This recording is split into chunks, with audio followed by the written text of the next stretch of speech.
할렐루야.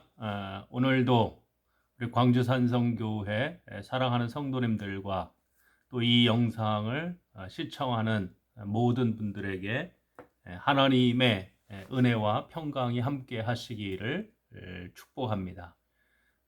오늘은 요엘서 3장 말씀을 가지고 우리가 하나님의 말씀 은혜를 나누는 귀한 시간을 가졌으면 좋겠습니다. 오늘 우리가 함께 보실 요엘서 3장 말씀 가운데는 하나님께서 이스라엘 백성들을 죄악 가운데 하나님이 어쩌면 이스라엘을 징계를 내리셨죠. 그래서 북이스라엘은 아수르에게 망하게 하고 남유다는 바벨론에게 망하게 했었는데 오늘 읽은 이 요엘서 3장 말씀에서는 바벨론 포로에 끌려갔던 이스라엘 백성들을 하나님이 회복시키시고 그 다음에 이스라엘 백성들을 그동안 여러 가지 면에서 힘들게 했던 주변 이방 나라들을 하나님이 심판하시겠다라고 하는 말씀이 오늘 말씀 가운데 기록되어진 것을 우리가 볼 수가 있어요. 그래서 오늘 요엘서 3장 1절 말씀에 보면 뭐라고 기록되어져 있느냐면 보라 그 날 곧 내가 유다와 예루살렘 가운데에서 사로잡힌 자를 돌아오게 할 그때에 유다와 예루살렘이 사로잡힌 것은 1차적으로는 바벨론 포로를 언급하겠죠. 바벨론 포로로 끌려갔던 이스라엘 백성들을 하나님이 회복시키시겠다라고 하는 약속의 말씀이죠. 그러나 이 말씀은 물론 단순한 바벨론에서의 회복만 언급하는 것이 아니라 궁극적으로는 하나님의 백성들을 모든 죄악으로부터 또 어두움으로부터 사단으로부터 또 악의 세력으로부터 회복시킨다라고 하는 말씀으로도 우리가 얼마든지 해석이 가능한 말씀이라고 생각을 해요. 2절 말씀에 보면 하나님이 뭐라고 말씀하시느냐면 내가 만국을 모아 데리고 여호사밧 골짜기에 내려가서 내 백성 곧 내 기업인 이스라엘을 위하여 거기에서 그들을 심문하리니 이는 그들이 이스라엘을 나라들 가운데에 흩어버리고 나의 땅을 나누었음이며 또 제비 뽑아 내 백성을 끌어가서 소년을 기생과 바꾸며 소년을 술과 바꾸어 마셨음이니라 이렇게 말씀하시죠.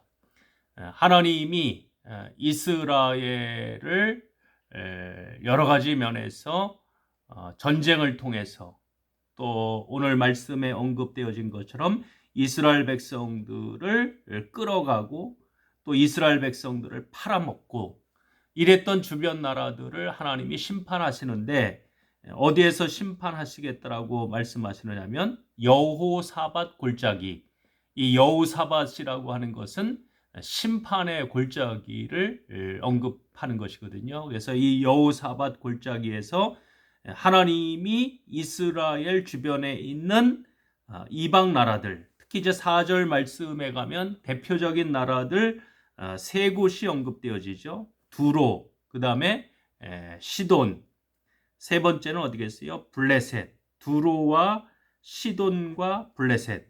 이 두로와 시돈과 블레셋이 대표적으로 언급되어지는 이유는 두로는 이스라엘 백성들을 잡아가지고 어떻게 했느냐? 노예로 팔아버렸어요. 이스라엘 백성들을 노예로 팔아버렸고 시돈은 왜 심판의 대상으로 언급이 되어지느냐면 이스라엘 백성들을 특별히 우상숭배에 빠지게 한 원인을 제공했던 나라가 어디인가 하면 시돈이죠.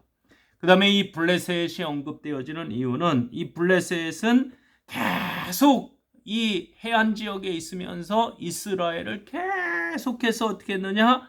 침략을 해서 약탈과 노략을 일삼았기 때문에 하나님이 이 블레셋을 심판하시겠다라고 하는 것을 우리가 볼 수가 있어요. 우리가 오늘 말씀을 이렇게 접하면서 우리가 하나님 앞에 참 감사한 것은 뭐냐? 하나님의 백성들이 때로 하나님 앞에 범죄하면 하나님은 주변에 있는 나라들, 주변에 있는 것들을 통해서 하나님의 백성들을 징계하시죠. 그러나 하나님의 백성들에게 희망이 있는 것은 뭐냐? 우리가 때로 억울하고 또 우리가 하나님이 좀 보복해 주셨으면, 신원해 주셨으면 좋겠다라고 생각할 때가 있는데, 우리가 믿고 있는 하나님은 반드시 또 어떤 측면이 있느냐? 하나님의 백성들의 그 억울함을 신원해 주시고 또 보복해 주시는 측면이 어디에 있는가? 오늘 말씀을 통해서 하나님에게 그런 요소가 있다라고 하는 것을 우리가 깨닫게 되는 거죠. 그래서 궁극적으로 오늘 말씀을 우리가 통해서 뭐까지도 생각해 볼 수 있느냐면 하나님의 최후 심판까지도 우리가 생각해 볼 수 있는 거죠. 하나님은 이 죄악이 만연한 세상에서 우리 하나님을 섬기는 예수를 믿는 백성들이 핍박을 받고 어려움을 당하고 또 예수 믿는다는 것 때문에 순교를 받기도 하고 억울하지요. 이 억울함을 언제 갚아주시느냐? 마지막 때의 최후의 심판에서 하나님이 갚아주시겠다라고 하는 것이 오늘 요엘서에서만 언급되어지는 것이 아니라 나중에 보면 요한계시록에서도 언급되어지는 것을 우리가 볼 수가 있어요. 오늘 읽은 이제 9절 말씀에서부터 13절 말씀까지 보면 이제 하나님이 그 주변에 있는 나라들을 하나님이 어떻게 보면 최후 심판의 차원으로도 해석이 가능한 거죠. 주변에 있는 나라들을 다 심판하시기 위하여 하나님의 백성들로 하여금 뭐라고 말씀하고 있느냐면 다 전쟁을 준비해서 올라오라. 9절 말씀에 나와 있죠. 너희는 모든 민족에게 이렇게 널리 선포할지어다. 너희는 전쟁을 준비하고 용사를 격려하고 병사로 다 가까이 나와서 올라오게 할지어다. 그러면서 뭐라고 10절에 또 말씀하고 있느냐면 너희는 보습을 쳐서 칼을 만들지어다. 낫을 쳐서 창을 만들지어다. 약한 자도 이르기를 나는 강하다 할지어다. 사변의 민족들아 너희는 속히 와서 모일지어다. 여호와여 주의 용사들로 그리로 내려오게 하옵소서. 그래서 결국 이 여호사밧 골짜기, 이 심판의 골짜기로 12절 말씀에 보면 모든 민족들을 다 모으시는 거죠. 민족들은 일어나서 여호사밧 골짜기로 올라올지어다. 내가 거기서 앉아서 사면의 민족들을 다 뭐하시리라? 심판하리로다. 하나님이 마지막 때에 이방 민족들, 하나님을 섬기지 않았던 민족들, 우상 숭배에 빠졌던 민족들, 죄악 가운데 있는 사람들을 하나님이 다 뭐 하시겠다고 말씀하느냐면 심판하시겠다라고 말씀하고 있죠. 그러면서 13절 뭐라고 언급하고 있어요? 너희는 낫을 쓰라. 곡식이 익었도다. 이제 심판의 때가 가까웠다는 거죠. 곡식이 익었다라고 하는 것은 이제 추수할 때가 가까이 왔다라고 하는 것을 언급하는 것이죠. 예수님도 이 땅에 계실 때 비슷한 말씀을 하시죠. 추수할 것은 많은데 일꾼이 부족하니 주인에게 요청해서 추수한 일꾼을 보내달라고 기도하라고 예수님이 말씀하셨는데 지금 우리가 살고 있는 이 시대가 점점 어떻게 보면 익어가는 시대죠. 마지막 최후의 심판을 향해서 점점 나아가고 있는 시대. 이런 시대일수록 뭐가 만연할 수밖에 없느냐면 죄가 만연할 수밖에 없어요. 그래서 13절 말씀에도 보면 포도주 틀이 가득히 차고 포도주 독이 넘쳤다. 이 포도주로 말미암아 이건 어떻게 보면 물질적인 풍요 속에서 사람들이 이 자기의 쾌락, 향락을 추구하면서 하나님 앞에 범죄하는 모습을 상징적으로 표현하는 거죠. 포도주 틀이 가득히 차고 포도주 독이 넘치니 그들의 악이 크미니이다. 백성들의 악이 너무 이 백성들의 악이 너무 커서 결국 하나님이 여호사밧 골짜기에서 백성들을 심판할 수밖에 없다라고 하는 것이 오늘 말씀이죠. 그러면서 이제 14절 말씀에도 뭐라고 언급되느냐면 사람이 많음이요 심판의 골짜기에 사람이 많음이요 심판의 골짜기에 여호와의 날이 가까움이로다. 그래서 요엘서 1장부터 2장 오늘 3장인데 계속해서 1장에도 그렇고 2장에도 그렇고 3장에도 그렇고 뭐가 언급되어지느냐면 여호와의 날이 언급되어지죠. 여호와의 날은 뭐라고 그랬어요? 구원의 날임과 동시에 어떤 날이에요? 심판의 날이죠. 여호와의 날은 구원의 날이 될 수도 있고 심판의 날이 될 수도 있고 하나님을 온전히 잘 섬기는 백성들에게는 구원의 날이 될 것이고 하나님을 거스리고 우상 숭배에 빠진 사람들에게는 어떤 날이 되겠어요? 심판의 날이 되는 거죠. 그러면서 15절 말씀에는 해와 달이 깜깜하며 별들이 그 빛을 거두도다. 여호와께서 시온에서 부르짖고 예루살렘에서 목소리를 내시리니 하늘과 땅이 진동하리로다. 그러나 여호와께서 그의 백성의 피난처 이스라엘 자손의 산성이 되시리로다. 우리 교회 이름이 산성교회인데 이 산성이라고 하는 것은 피난처라고 하는 의미가 있다는 거 말씀드렸죠. 하나님이 우리의 산성이 되신다라고 하는 것은 우리의 피난처가 된다라고 하는 의미가 있고 마지막 때에 하나님이 주변 나라들을 심판하실 때 최후의 심판을 행하실 때도 하나님은 하나님의 백성들을 산성이 되셔서 어떤 의미가 있겠어요? 보호해 주시겠다. 하나님의 약속 첫 번째는 뭐냐? 하나님의 백성들을 보호해 주시는 거죠. 그 다음에 두 번째는 17절 말씀해 보면 그런즉 너희가 나는 내 성산 시온에 사는 너희 하나님 여호와인 줄 알 것이라. 하나님이 어떠한 분이신지를 이제 마지막 때가 되면 알게 되는 거죠.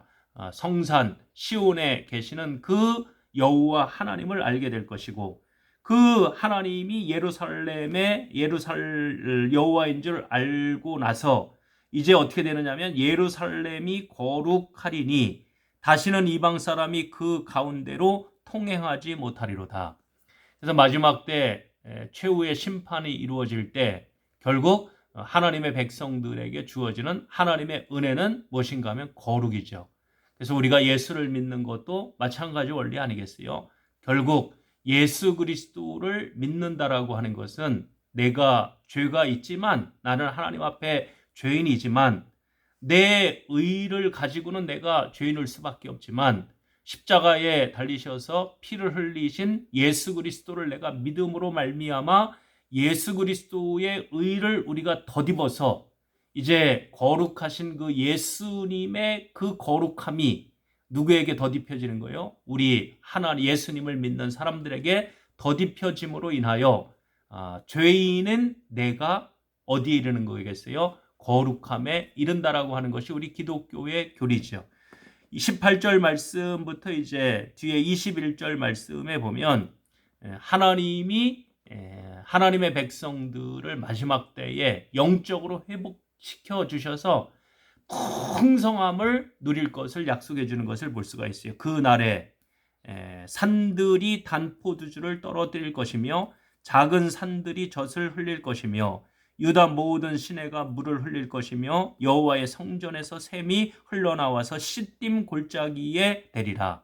시딤 골짜기는 메마른 골짜기거든요. 평상시에 전혀 물이 없는 그 메마른 시딤 골짜기에 마지막 때에 하나님이 어떤 은혜를 주시느냐면 단 포도주를 흘리게 하고 그 다음에 젖을 흘리게 하고 거기에 물을 흘리게 하고 여호와의 성전에서 샘이 흘러나와서 그 메말랐던 시딤 골짜기를 하나님이 가득 물로 이 생명수로 채워주시겠다라고 하는 은혜의 약속의 말씀을 주시는 거죠.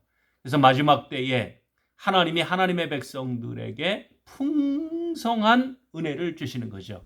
예수님도 이 땅에 오셔서 요한복음에 보면 단순히 예수를 믿는 백성들에게 생명, 구원의 생명만 주시는 것이 아니라 삶이 풍성함을 허락해 주시겠다라고 약속하는 것을 볼 수가 있어요. 그래서 우리가 예수를 믿고 하나님을 잘 섬기면 그 하나님을 온전히 잘 섬기는 백성들에게는 물질적인 풍요뿐만 아니라 영적인 풍요가 임하게 되는 거죠. 그러나 19절 말씀에 보면 하나님을 대적하는 세력들, 하나님의 백성들을 대적했던 세력들, 특히 애굽과 에돔을 언급하고 있는데, 애굽과 에돔은 19절 보면 뭐라고 말씀하고 있느냐면, 그러나 애굽은 황무지가 되겠고 에돔은 황무한 들이 되리니 이는 그들이 유다 자손에게 포악을 행하여 무죄한 피를 그 땅에서 흘렸음이니라. 이스라엘 백성들, 하나님의 백성들을 계속 주변에서 괴롭혔던 애굽, 그 다음에 에돔은 결과적으로 어떻게 되느냐? 황무하게 된다라고 하는 것이 하나님의 말씀이죠. 그래서 결국 예수를 믿고 하나님을 잘 섬기는 사람들에게는 하나님이 풍성한 삶, 구원을 약속하시지만 하나님의 백성들을 대적하고 하나님을 대적한 세력에 대해서는 하나님이 심판을 행하고 황무함을 그들에게 주겠다라고 하는 것이 하나님의 말씀이죠. 20절 21절 유다는 영원히 있겠고 예루살렘은 대대로 있으리라. 내가 전에는 그들의 피 흘림 당한 것을 갚아주지 아니하였거니와 이제는 갚아주겠다. 갚아준다는 게 강조가 되죠. 이는 여호와께서 어디에 계시느냐? 시온에 거하심이니라. 그래서 오늘 우리가 요엘서 3장 말씀을 짧은 시간이지만 이렇게 묵상했는데, 하나님은 결국 하나님의 백성들을 회복시키시는 분이죠. 하나님의 백성들을 회복시키시고 하나님의 백성들을 대적한 세력들에 대해서는 하나님은 어떤 분이에요? 심판하시는 분이시고, 하나님은 또 하나님의 백성들에게 단순한 구원뿐만 아니라 풍성한 삶을 약속하시고 하나님의 백성들과 영원히 함께 거하시겠다라고 하는 것이 요엘서의 말씀이고, 이게 이제 확장되면 나중에 요한계시록에 가면 새 하늘과 새 땅, 영원한 천국, 새 예루살렘, 거기에서 하나님이 하나님의 백성들, 예수를 주로 고백한, 예수를 끝까지 믿음으로 지켰던 백성들과 함께 한다라고 하는 것과 연결되는 말씀이죠.